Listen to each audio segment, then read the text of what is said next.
Selamat datang ke video untuk kertas percubaan SBP Matematik Kertas 1 tahun 2023. So, untuk video ni kita akan tengok soalan 1 sampai soalan 11.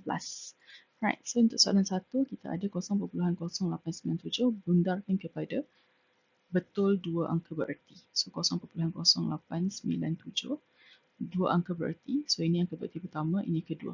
So yang ni garis kat mana angka bererti kedua. Kemudian yang sebelah kanan dia kita bulat. Kalau 5 dan ke atas, dekat yang mana yang kita nak bundarkan tu kita tambah 1. Dan yang kita bulatkan ni akan jadi kosong. Alright, so kita selesaikanlah. Set dari belakang akan dapat kosong. Kemudian sini kita ada 9 tambah 1. So akan dapat 10. Sini tambah 1 jadi 9. 0.0. Okay, so kalau betul kepada dua angka bererti, kalau untuk 000 yang kat depan dia, angka bererti akan bermula pada nombor yang selain daripada kosong. So dia mula dekat yang selain daripada kosong kat sini lah. Ini angka bererti pertama, ini angka bererti kedua. So sini sahaja untuk kita tulis nombor dengan dua angka bererti. So ini jawapan dia, D. Nombor 2 kita ada diberi M asas 5. So kita nak tentukan nilai M. Alright. So kalau kita nak tentukan, kita nak tukar asas selain daripada 10 ke asas 10. Alright. So kita akan buat tentukan kedudukan dia. Kedudukan digit. So ini kita ada digit-digit dia lah. Ini digit dia, ini digit dia. Okay. So digit dia ni, kedudukan dia akan jadi, dia akan start daripada belakang, kosong. Okay, sekejap padam dulu. Garis ni sangat, tak tahu masalah dia. Kita sangat menjengkelkan. So daripada belakang kita ada kedudukan dia kosong. Ini 1, 2, 3, 4. Okay. So kalau kita ada nak tukar dia punya asas, kita akan ambil digit pada sesuatu kedudukan, darab dengan asas dia, kuasa dengan kedudukan digit tu. So dekat sini kita ada kuasa 4, maksudnya dekat sini kita ada digit 3 pada kedudukan 4. Okay. So, sekejap padam dulu pergi. Nampak. So, kat kedudukan 4 dekat sini adalah digit 3. Okay. Kemudian kita ada pada kedudukan 2, sebab kita ada kuasa 2, itu adalah untuk digit 2. So, sini 2. Kemudian yang ni kita ada 5 sahaja. So, kalau 5 sahaja dia boleh jadi macam ni.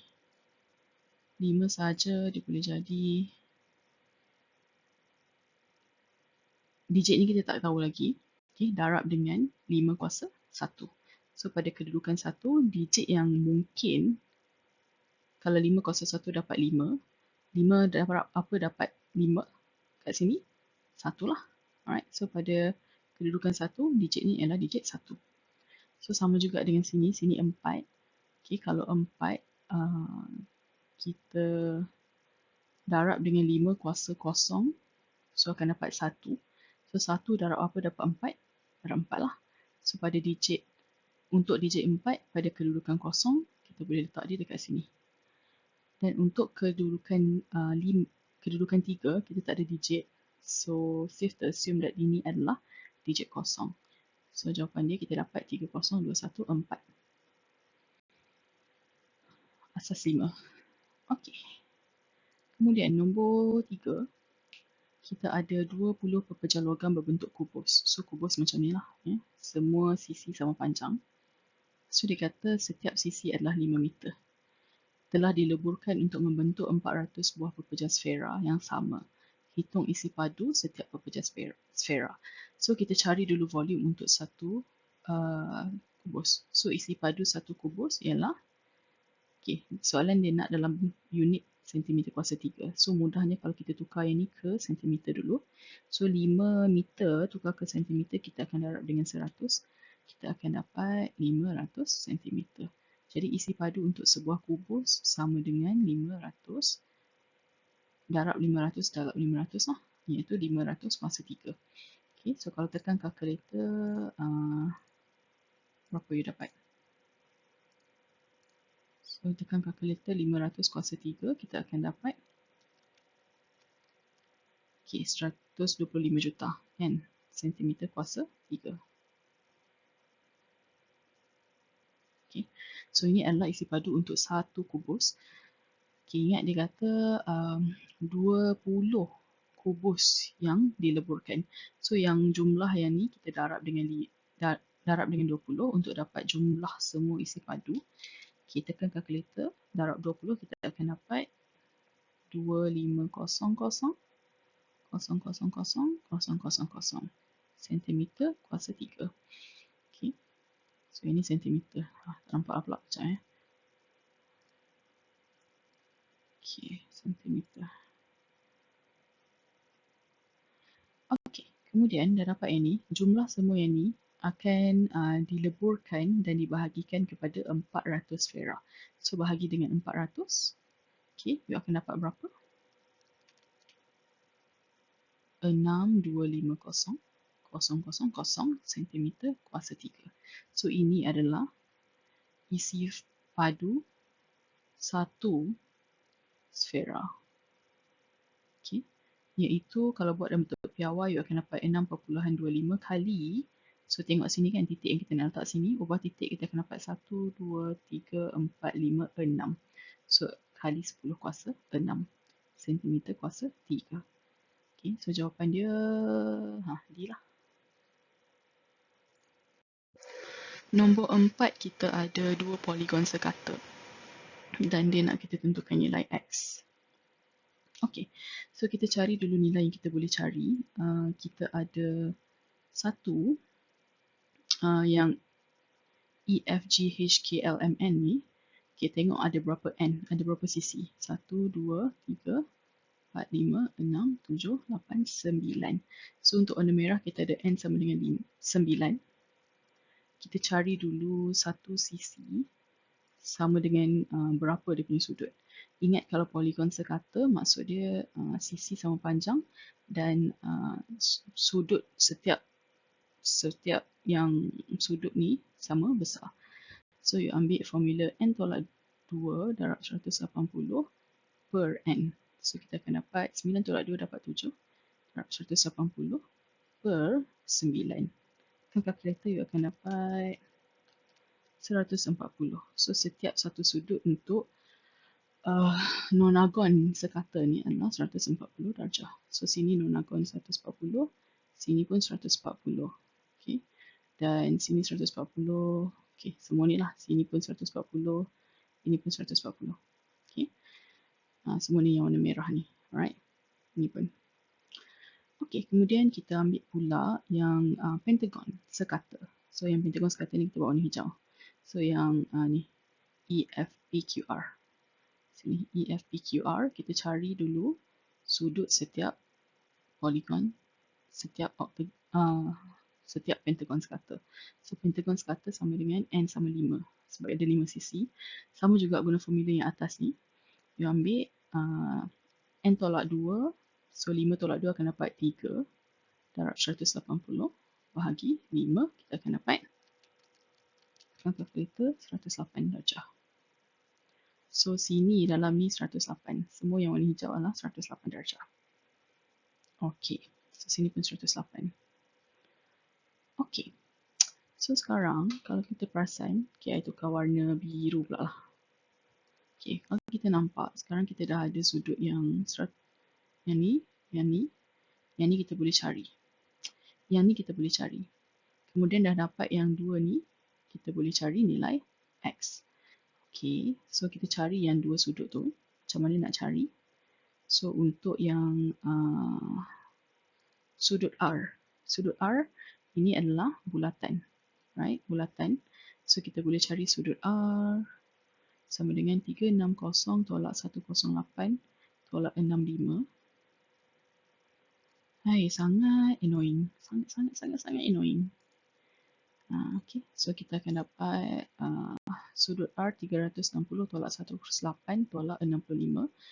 Kita akan dapat, tekan kalkulator, sudut dekat R ialah 187 darjah. So sini 187, sini. Okay, kemudian kita boleh cari sudut yang kat sini, E. Okay, sudut yang E warna biru ni, kita tahu kalau sudut warna biru tambah sudut warna hijau, kita akan dapat sudut warna merah. So, untuk E, jumlah sudut warna merah ialah 140. Untuk dapat biru, kita tolak dengan 108. So, sudut E kita boleh dapat 140 tolak 108, 32 darjah. So, ini pun kita dah dapat 32 darjah. Jadi, sekarang kita boleh cari nilai X. Okay, X ni ada berapa sisi? Dia ada 1, 2, 3, 4, 5 sisi. Tapi yang ni bukan poligon sekata. So, bukan poligon sekata tapi kita masih boleh cari dia punya jumlah sudut dalam. Guna formula yang sama, N tolak 2 darab 180 sahaja. Okay, so you ambil, kita ada N tadi sama dengan 5 kan. So, 3 darab 180 kita akan dapat 540 darjah.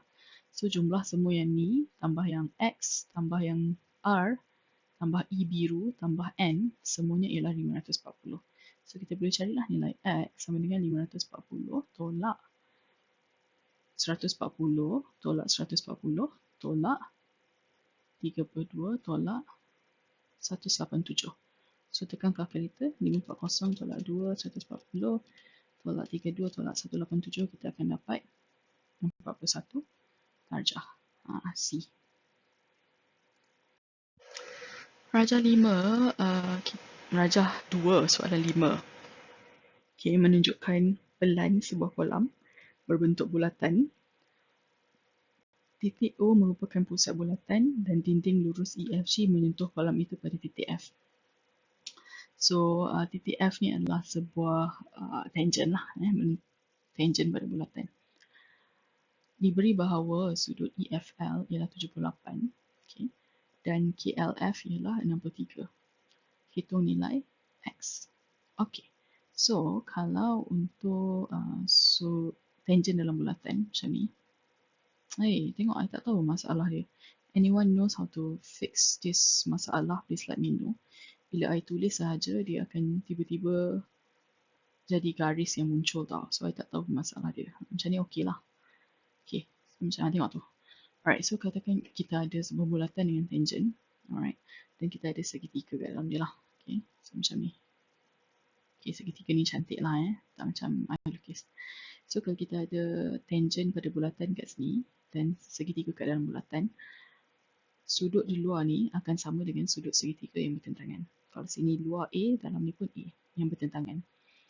Kalau yang sebelah sini, yang luar ni adalah B, dalam dia yang bertentangan pun mesti B. Okay, so itu ciri-ciri dia. So, ciri-ciri ni akan diguna pakai untuk soalan ni. Okay. First, kita ada sini 63. Sini kita ada 78.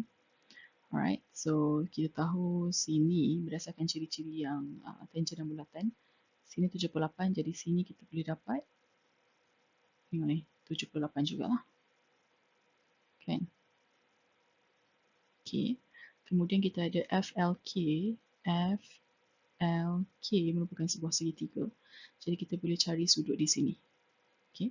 So macam mana nak cari sudut di F? Macam mana nak cari? 180. Okay, sini kita boleh cari 180 tolak 63 tolak 78. Tekan kalkulator, kita akan dapat 39 darjah. So dekat sini yang purple ni, yang ungu ni adalah 39 darjah. Okay, good. Next, apa lagi kita tahu? Satu lagi kita tahu kalau mana-mana garis yang tangent ataupun yang menyentuh pada satu titik pada bulatan, itu akan membentuk sebuah sudut 90 darjah. Okay. So kalau kita ada sudut sini, okay, garis sini, so maksudnya di sini kita akan membentuk 90 darjah, sebelah kanan pun 90 darjah. Okay, alright. Kemudian kita ada 63. Okay, alright. So yang ni pun sudut ciri-ciri yang sama dengan tangent dalam bulatan yang I lukis kat sini. So yang ni 63 dekat dalam. So dekat luar sini pun, sini sahaja luar sahaja pun 63. Kan? Kemudian F ni adalah tangent kepada bulatan. Jadi daripada luar sampai dalam ni, sampai garis yang hijau muda ni adalah sebuah sudut segi, sudut 90 darjah. Sekejap saya cuba padam. Bagi nampak lagi sekali. Okay. Ini padam lah garis dia. Okay. So, sudut yang kat luar ni adalah 63. Kemudian yang garis ni, radius ni membentuk lagi sebuah tangent. Sebab tangent maksud dia 90 darjah lah. So, sini 90 darjah. Sini pun 90 darjah. Okay. So, kita ada 63 tambah Y yang kita tak tahu akan dapat 90. Okay, nampak ke tak? So, di sini, ni radius kan? So, semua ni adalah 90. Baik. Sangat menyusahkan lah garis ni. Okay. So, 90 darjah. Sini. Saya cuba lagi sekali ya. Tak berjaya juga. Memang sangat-sangat. Okay, so maknanya sini 63 tambah yang dekat. Okay, ambil warna lain. Tambah yang dekat warna merah ni, dalam ni, kita akan dapat sini 90 darjah. Okay, padam lagi sekali. Menyusahkan. Okay, so sini. Ni. Yang merah ni tambah hijau ni akan dapat 90 darjah. Sebab tangent. Okay, so kita boleh cari yang merah tu, sudut dia ialah 90 tolak 63. Kita akan dapat 27 darjah. So, ini 27 darjah yang merah. Okay. So, kalau perasan yang purple tu pun sebahagian daripada merah. So, merah tu sebahagian daripada purple. Terbalik. Okay, so maksudnya 27 tambah A, sudut yang kita tak tahu, akan dapat 39. So, sudut yang kita tak tahu A tu, kita letak warna oranye lah. Oranye. So, yang kat sini. Okay. Oranye tambah merah akan dapat 39 darjah. Okay. So, kita boleh cari oranye lah. So, oranye ialah berapa? 39 tolak dengan merah tadi kita dapat 27. Jadi, sudut oranye kita akan dapat 12 darjah. Ya Allah, saya sangat bersabar. Saya sangat bersabar tapi saya tak tahu macam nak fix this issue. Dan saya sangat geram. So, 12 darjah. Okay. So, dah dapat situ 12 darjah. Okay. Berbalik kepada sini. Yang merah tadi 27 kan. Yang tu sebahagian daripada radius. Okay. So, kalau yang merah sini radius ni 27. Radius sini pun 27. Okay. So, sekarang kita boleh cari nilai X lah. Kan?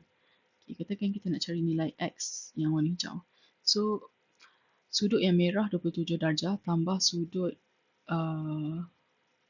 X hijau akan dapat sudut purple 78 darjah. Jadi kita boleh carilah X sama dengan 78 tolak 27. Betul ke? So kita akan dapat 51. Itulah jawapannya. A. Sangat bersimpang siur. Okay, A jawapannya. Nombor 6, rajah 3 menunjukkan dua oktagon yang dilukis pada suatu satah kartis. Oktagon 2 adalah image. So, yang ni adalah image dan oktagon 1 adalah objek. Di bawah suatu transformasi, huraikan selengkapnya transformasi tersebut. So, ada dua pilihan. Sama ada kita nak ambil pantulan ataupun putaran.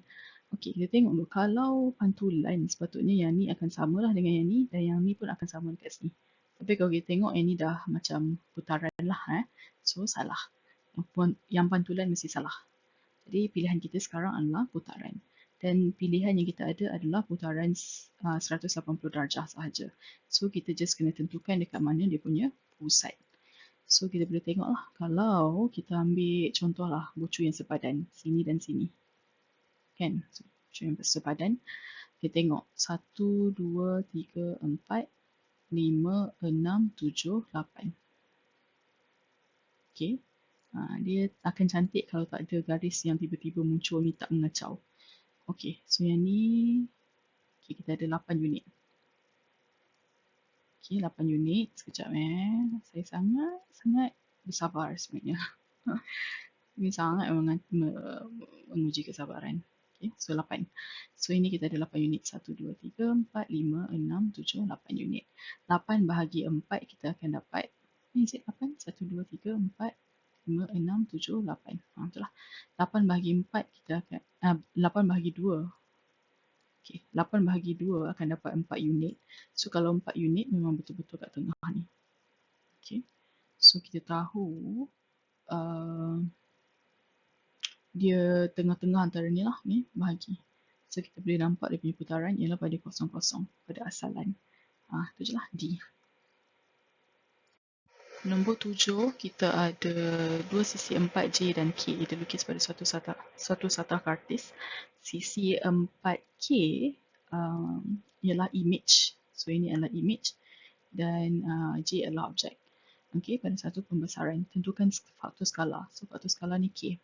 Okay, so formula K ialah PA prime bahagi PA. So PA prime ni adalah untuk image punya sisi panjang dan PA adalah untuk panjang objek. So kita tengoklah yang ni, yang panjang image kita ada 1. So kita boleh ambil K sama dengan 1 per, okay, yang sepadan dengan dia yang ni lah, okay, ada 2 yang objek. 1 per 2. Lepas tu we perasan dia terbalik. Okay, so sebab terbalik dia akan jadi negatif. Okay, so K dia kita ada negatif 1 per 2. So yang ni salah, yang ni salah. So ada A dan C saja pilihan kita. Kemudian carilah faktor pusat pembesaran. So ambil dua bucu yang sepadan. Dua bucu yang sepadan, gariskan. Ini cari titik persilangan. Okay, cubalah sebab yang ni agak susah sebab I nak kena freehand. So kalau yang ni mesti sepadan dengan sini lah. Okay, kita sini lebih kurang. Dan yang ni akan sepadan dengan sini. Okay, so you akan dapat macam saya ingat lebih kurang. So somewhere here tu ke? Dapat berapa tu? Negatif 3, 2. Tak dapat. Sekejap sebab dia freehand. So kalau you buat dengan pembaris yang betul-betul mungkin boleh dapat lah. Lagi sekali buat. Ya Allah. Macam tu lah lebih kurang. So you dapat, okay, sama ada 0, negatif 1 ataupun negatif 1, 0. So surely you tak akan dapat kat sini lah. So you akan dapat kat sini negatif 1, 0. C.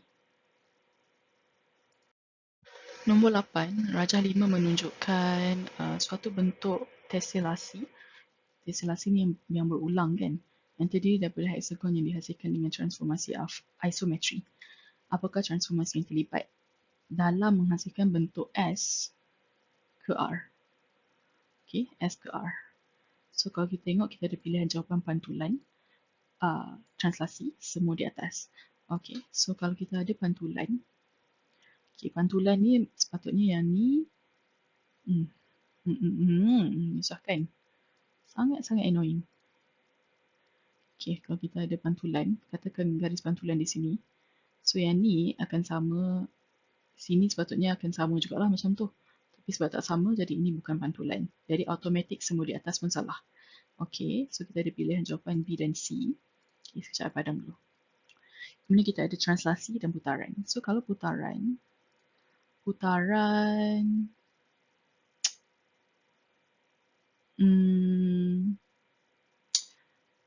no, I mean kalau you pusing pun you tak, macam mana you nak dapat. Contoh kalau 90 darjah, sepatutnya you akan dapat dekat sini lah kedudukan dia kan. So macam ni, lebih kurang.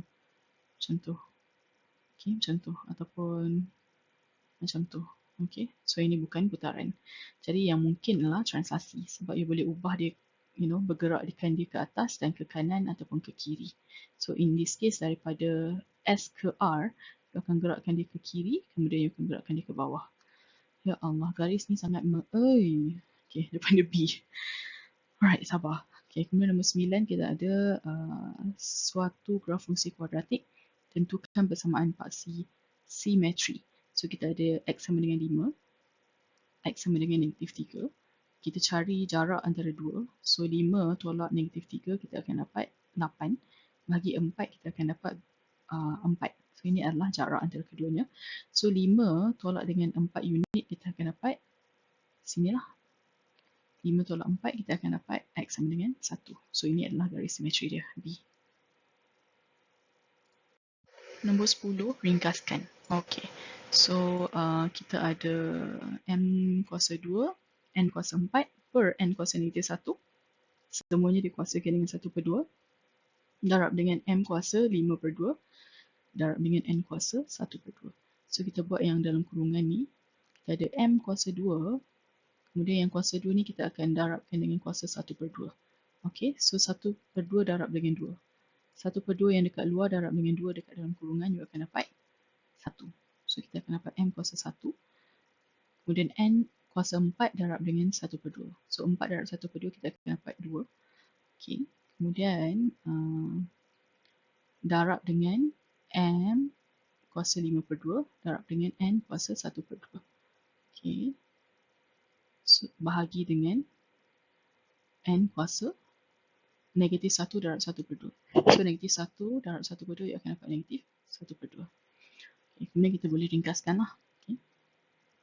Kita ambil M kuasa 1 darab dengan, okay, ambil yang sama dulu, yang M dulu. Okay, darab dengan M kuasa 5/2, dia akan jadi, kalau darab asas yang sama, kuasa akan jadi tambah. Okay. So, tambah 5/2. Okay, M kuasa 1 tambah 5/2. Okay, kemudian untuk N, kita ada kuasa 2. Kemudian, darab dengan N kuasa 1/2, so kuasa akan tambah lah. So, tambah dengan 1/2. Kemudian bila bahagi dengan N kuasa negatif 1/2, so kalau bahagi, kuasa akan jadi tolak. So tolak dengan negatif 1/2. Okay, kita boleh selesaikan kuasa dia. M 1 tambah 5/2. So tekan kalkulator 1 tambah 5/2, kita akan dapat 7/2. Jadi kita akan dapat M kuasa 7/2. Okay, so sekarang yang mana yang kita boleh eliminate dulu. Kita boleh singkirkan. So, yang 7/2 A dan juga C. So, B dengan D dah salah. Alright, kemudian kita boleh ambil N. Okay. 2 tambah 1/2 tolak negatif 1/2. So, kita akan dapat 2 tambah 1/2 tambah 1/2. So, kita akan dapat N kuasa 3. Okay. So, N kuasa 3 A lah. Okay. Untuk 11, kita ada sebuah segitiga RST dan nisbah RS pada ST kepada TR ialah 1, 2, 1/2. Okay, hitung perimeter. Okay, so kita kena cari setiap satu lah. Kita tahu panjang sebenar RT ialah 3/2. Okay, sekejap. Sangat-sangat membebankan. I tak tahan tapi I just still nak continue record. Rakam juga. So, RS. Okay. Dan juga TR. Okay, good. Alright, kemudian kita dah tahu panjang TR 3/2. So, sekarang ni kita boleh cari panjang RS lah. So, buat dulu RS per TR sama dengan nisbah RS ialah 1/1/2. Okay, panjang sebenar RS kita tak tahu, kita nak cari. Per dengan panjang sebenar TR ialah 32. So, kita ada 1/2 darab RS. Darab silang kan? So, you akan dapat apa? 1/2 RS. Kan? 1/2 RS sama dengan 3/2. So, RS sama dengan 3/2 bahagi 1/2 sama dengan RS sama dengan 3/2 kali 2 lah. So, 32 kali 2 kita akan dapat 64. So, itu adalah panjang RS. Okay, so sini RS. Kemudian, settle RS, kita pun boleh cari ST. Kemudian cari yang sama, ST per TR sama dengan nisbah ST ialah 2 per nisbah TR ialah 1/2. Sama dengan panjang sebenar ST yang kita nak cari. Tapi kita dah tahu panjang sebenar TR ialah 32. So, kita boleh buatlah ST kita nak cari per panjang sebenar TR ialah 32. So, kita akan dapat 32 kali 2 darab silang kita akan dapat 64 sama dengan 1/2 ST. Okay, sekejap I padam dulu bagi cantik sikit. Hilang semua dah. Okay, so macam mana ni? Per. Okay, so darab silang 64 Dan 1/2 darab silang akan dapat 1/2 ST. Okey, so kita boleh cari ST sama dengan 64 darab 2. Akan dapat 128. So itu adalah panjang ST 128 dan juga 64. Kemudian kita boleh carilah dia punya perimeter sama dengan 128 tambah 32 tambah 64. Satukan kalkulator 128 tambah 32 tambah 64 akan dapat 224. Okey, C. Ini 128.